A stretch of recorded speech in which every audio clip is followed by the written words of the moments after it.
اور اس آڈیو کے اندر مبینہ طور پر جو بندہ بات چیت کر رہا ہے وہ یہ کہہ رہا ہے کہ جناب اسلام آباد پولیس کشمیریوں کو روکے، انہیں تپے مارے، انہیں ذلیل کرے، ان کے شناختی کارڈ چیک کرے، ان کی گاڑیوں کو روکے اور ان کے ساتھ بڑا برا، یعنی بہت پروپیگنڈا آڈیو ہے اور وہ سوشل میڈیا پر سرکولیٹ ہو رہی ہے۔ اچھا، اس کے اوپر اسلام آباد پولیس نے جواب دیا ہے، یہ بڑا خوش آئند ہے، بڑا زبردست ہے کہ انہوں نے جواب دیا اور انہوں نے خود اس چیز کو ڈینائی کیا۔ اچھا ناظرین، کشمیر اور پاکستان کو لے کر مختلف پروپیگنڈے کر رہے ہیں اور یہ شرپسند کر رہے ہیں۔ آج مجھے ایک دوست بتا رہا تھا، کہتا ہے جی دیکھیں نا وہ کشمیری آئے پاکستان کے فلانے اسپتال میں گئے، ڈاکٹرز نے علاج کرنے سے انکار کر دیا۔ میں نے اسے سمجھایا کہ بھائی تو پاگل باتیں نہ کر، ڈاکٹر ایک اوتھ لیتا ہے، اس کے سامنے بدترین دشمن بھی آ جائے اس کی اوتھ ہوتی ہے کہ وہ اسے ٹریٹ کرے گا، لہذا یہ ہو نہیں سکتا اور یہ ممکن نہیں ہے۔ لہذا اس طرح کی ناظرین نفرت پھیلائی جا رہی ہے اور پاکستان کے اندر ہم سب کو اسے کاؤنٹر کرنا چاہیے، اور کشمیر کے اندر سے جو ویڈیوز آ رہی ہیں پولیس فورس کے وردی کے حوالے سے یا پولیس فورس کے حوالے سے، میرے خیال میں یہ شرپسندی نہیں کرنا چاہیے، ایسی چیزیں سوٹ نہیں کرتی۔ ایک پرام تحریک تھی، عوام نے چھینے ہیں، اپنے رائٹس لیے ہیں پاکستان کے اندر ناظرین، یقین مانے ہر شخص اسے اپریشیٹ کر رہا ہے، ہر شخص اسے پسند کر رہا ہے، بلکہ آزاد کشمیر کی تحریک کو سیلیبریٹ کر رہے ہیں، پاکستانی سیلیبریٹ کر رہے ہیں۔ پاکستان کے اندر گزشتہ 24 گھنٹوں میں کوئی ٹیلی ویژن پروگرام، کوئی ویلاگ، کوئی ٹویٹ ایسا نہیں تھا جس کے اندر آزاد کشمیر کی تحریک کو باغیرت، باجرت، باضمیر لوگوں کو ناظرین اپریشیٹ نہیں کیا گیا۔ تو لہذا یہ جو نفرت والا چورن بیچنے والے ہیں چند ایک ہمارے بیچ میں، اس چورن کو ہمیں سمجھنا چاہیے ناظرین 1948 سے بیچا جاتا ہے اور یہ بڑا لمبا بیچا جاتا ہے۔ اچھا، اسلام آباد پولیس نے باقاعدہ آفیشل سٹیٹمنٹ دی ہے۔ اسلام آباد پولیس کے ترجمان کی جانب سے جاری ایک بیان میں کہا گیا ہے کہ سوشل میڈیا پر گردش کرنے والی ایک آڈیو میں جھوٹا دعویٰ کیا گیا ہے کہ آزاد کشمیر کے شہریوں کو راولپنڈی اسلام آباد کی باؤنڈری پر خاص طور پر چیک کیا جائے۔ یہ خبر سراسر غلط ہے اور جھوٹی ہے۔ اسلام آباد پولیس کو ایسی کوئی ہدایت جاری نہیں کی گئی۔ معمول کی چیکنگ سب شہریوں کے لیے برابر ہے۔ شہریوں سے گزارش ہے کہ گمراہ کن افواہوں اور پروپیگنڈے پر کان مت دھریں۔ کسی بھی شکایت کی صورت میں پکار 15 پر اطلاع دیں۔ گمراہ کن افواہیں پھیلانا قانون جرم ہے اور اس جرم کے خلاف قانونی کارروائی عمل میں لائی جائے گی۔ اتوار کے روز ایک آڈیو وائرل ہوئی جس میں بولنے والا شخص کا کہنا تھا کہ اسلام آباد پولیس ناکوں پر کشمیریوں کی سخت چیکنگ کر رہی ہے۔ اس سے 2 روز قبل بھی ایک آڈیو وائرل ہوئی جس پر ایکشن کمیٹی کے رہنما شوکت نواز میر نے دعویٰ کیا کہ آڈیو اسلام آباد پولیس کے ایک ڈی ایس پی کی ہے۔ آڈیو میں بولنے والا شخص کہہ رہا تھا کہ کشمیریوں نے اسلام آباد پولیس کو بے دردی سے تشدد کا نشانہ بنایا جس کی وجہ سے کشمیری دکھائی دیں، انہیں ایسا سبق سکھانا چاہیے اور وہ ہمیشہ یاد رکھیں۔ تو یہ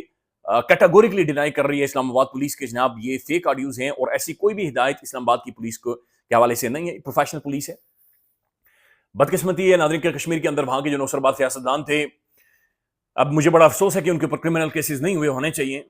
کہ جنہوں نے ادارے، پولیس، ملک کی جو سلامتی ہے اس کے ادارے اور عوام کو آمنے سامنے کیا اور پھر بلیک آؤٹ کیا،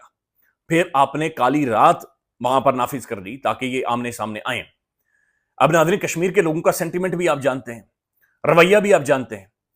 اور یہ بہت ولنریبل تھا۔ شکر ہے ہم بہت بڑے ہیومن ڈیزاسٹر سے یا ہیومن ٹریجڈی سے ناظرین ہم بچ گئے ہیں اور بہت بڑا کوئی نقصان نہیں ہوا۔ اب ناظرین انجینئر محمد علی مرزا صاحب کے بارے میں یہ ایک بہت بڑی ڈیولپمنٹ ہوئی ہے۔ شاہزیب خانزادہ صاحب نے جیو نیوز کے پروگرام کا کوئی 37 منٹ کا چنک، یہ پہلی دفعہ ایسا ہوا ہے کہ شاہزیب خانزادہ صاحب، حالانکہ خانزادہ صاحب ناظرین بہت سارے حوالوں سے ان سے شکوے شکایت ہو سکتے ہیں لیکن یہ جرأت شاہزیب خانزادہ ہی کر سکتا تھا۔ انہوں نے ناظرین لگ بھگ کوئی 37 منٹ کا چنک اس کے اوپر کیا ہے انجینئر محمد علی مرزا صاحب کے اوپر، انہوں نے تمام تر کہانی کھول کر رکھی ہے۔ اب ناظرین انجینئر صاحب کے اوپر جو کیس ہے وہ یہ ہے کہ انہوں نے کسی دوسرے کے الفاظ کو دہرایا ہے یا اس کے الفاظ کو دہرا کر اس کے اوپر ایک تجزیہ یا پھر اس کے اوپر اپنی علم یا اپنی سمجھ کے مطابق اس کے حقائق سامنے رکھیں۔ انجینئر محمد علی مرزا صاحب نے خود گستاخی نہیں کی۔ انجینئر محمد علی مرزا صاحب ناظرین پاکستان کے اندر کسی بھی شخص کو اٹھا لیں، نبی کریم صلی اللہ علیہ وسلم کا وہ بندہ عاشق ہے، ڈھنکے کی چوٹ پر عاشق ہے۔ نبی کریم صلی اللہ علیہ وسلم کا ناظرین وہ عاشق ہے، اس کا سر جھک جاتا ہے جب بھی نبی کریم صلی اللہ علیہ وسلم کا نام آتا ہے۔ تو یہ ممکن ہی نہیں ہے کہ انجینئر محمد علی مرزا، یعنی ناظرین دنیا ادھر کی ادھر ہو سکتی ہے، سورج مغرب سے نکل سکتا ہے لیکن انجینئر محمد علی مرزا نبی کریم صلی اللہ علیہ وسلم کی گستاخی نہیں کر سکتا۔ میں خود ان کا سخت ناقد رہا ہوں، عالیہ ان کی پولیٹیکل کمنٹری کے اوپر کمپرومائز پولیٹیکل کمنٹری تھی، لیکن یہ انجینئر صاحب کے ساتھ زیادتی ہو رہی ہے، یہ انجینئر محمد علی مرزا صاحب کے ساتھ ظلم ہو رہا ہے۔ ناظرین شاہزیب خانزادہ نے سوال یہ رکھا 8 جید علماء کرام کے سامنے کہ کیا کسی اور کے گستاخانہ الفاظ کو دہرانا بھی گستاخی ہے؟ یعنی کسی نے گستاخانہ الفاظ کہے اور انجینئر محمد علی مرزا صاحب جیسا اسکالر ان الفاظ کو دہرا کر پھر ان کو قرید رہا ہے، ان کو دھاگا دھاگا کر کے ایکسپلین کر رہا ہے، اور وہ ویڈیو ایک تعلیمی یا پھر ایک ٹیچ کرنے کی غرض سے، پڑھانے کی غرض سے، سمجھانے کی غرض سے وہ الفاظ دہرائے جائیں، تو کیا یہ گستاخی ہے؟ اس ملک کے اندر ناظرین مسئلہ یہ ہے کہ اسلام آباد ہائی کورٹ کے اندر ایک کیس بھی چلا کہ جہاں پر گستاخی، مذہبی گستاخی یا مقدس ہستیوں کی گستاخی کا باقاعدہ سے بزنس موجود ہے، بلاسفیمی بزنس گینگ، جو لوگوں کے اوپر ایسے جھوٹے الزامات لگا کر یا انہیں پھنسا کر ان سے پیسے بٹورتے رہے. اس ملک کے اندر ناظرین سب سے بڑا مسئلہ یہ ہے کہ کسی کے خلاف کچھ بھی کرنا ہو تو غداری اور یہ گستاخی یہ ناظرین لگا دی جاتی ہے، اور اس کے لیے ناظرین چابی والے کھلونے مولوی استعمال ہوتے ہیں اور مولوی کو چھوڑ دیا جاتا ہے. ود ڈیو ریسپیکٹ ٹو علماء کرام، ود ڈیو ریسپیکٹ ٹو مولوی حضرات، ناظرین یہ ان مولویوں کے بارے میں بات چیت ہو رہی ہے جو بے شمار مولوی ایسے ہیں جنہیں باقاعدہ سے چھوڑا جاتا ہے، کبھی کسی پولیٹیشین کے اوپر، کبھی کسی صحافی کے اوپر، کبھی کسی شخص کے اوپر، اور کبھی انجینئر محمد علی مرزا صاحب کے جیسے لوگوں کے اوپر. اب ناظرین برائے مہربانی جیو نیوز پر جائیں، آپ یوٹیوب پر جا کر سرچ کریں اور سرچ کریں کہ شادیب خانزادہ انجینئر محمد علی مرزا، آپ صرف جا کر سرچ کریں. اس کے اندر ناظرین تقریباً 8 مختلف علماء کرام کو سامنے رکھا گیا ہے، اور ان کے سامنے اسلامی نظریاتی کونسل کا جو فیصلہ ہے کہ انجینئر محمد علی مرزا نے گستاخی کی ہے، وہ فیصلہ بھی ان کے سامنے رکھا گیا ہے. اور سوال مختصراً یہ تھا کہ کیا انجینئر محمد علی مرزا صاحب نے گستاخی کی ہے. اس میں جاوید غامدی صاحب تھے، اس میں جو مفتی طارق مسعود صاحب ہیں وہ تھے، اس میں جناب علامہ جواد نقوی صاحب تھے، ڈاکٹر مفتی نعمان نعیم صاحب تھے، اور مختلف ناظرین علماء کرام اور جید علماء کرام، انسٹیٹیوشنز آپ جنہیں کہہ سکتے ہیں، اساتذہ کرام جنہیں آپ کہہ سکتے ہیں، جن سے علم سیکھتا ہے، جن سے اسلام کی تعلیمات انسان سیکھتا ہے، رہنمائی لیتا ہے. اب ان سب کی جو متفقہ ناظرین میسیولی رائے ہے، یہ تقریباً یہی رائے تھی، اور میں سے سب نے یہ کہا کہ جناب یہ انجینئر محمد علی مرزا کے ساتھ دشمنی کی جا رہی ہے،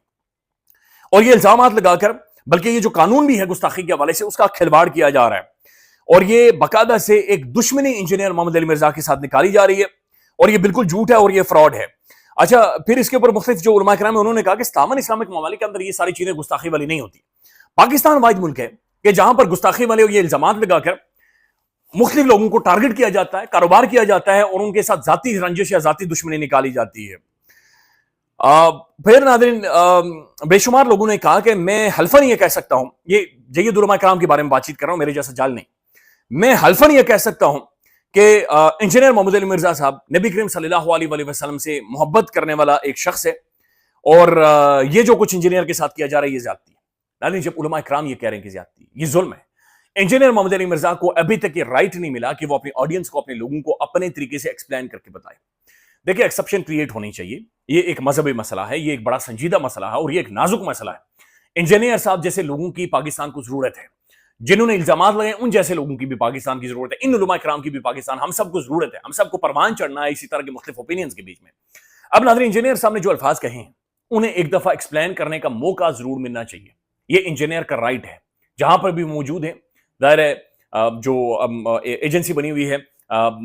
نیشنل سائبر کرائم ایجنسی، ان کی تحویل میں ہے، اور لہذا ایک ویڈیو ان کی آنی چاہیے، ایک ایکسپلینیشن انجینئر کی آنی چاہیے. انجینئر کا منظر سے بالکل ہی غائب ہو جانا، انجینئر کو بلیک آؤٹ کر دینا، انجینئر کو بلینکٹ کر دینا، یہ ظلم ہے اور یہ زیادتی کی جا رہی ہے اس کے ساتھ.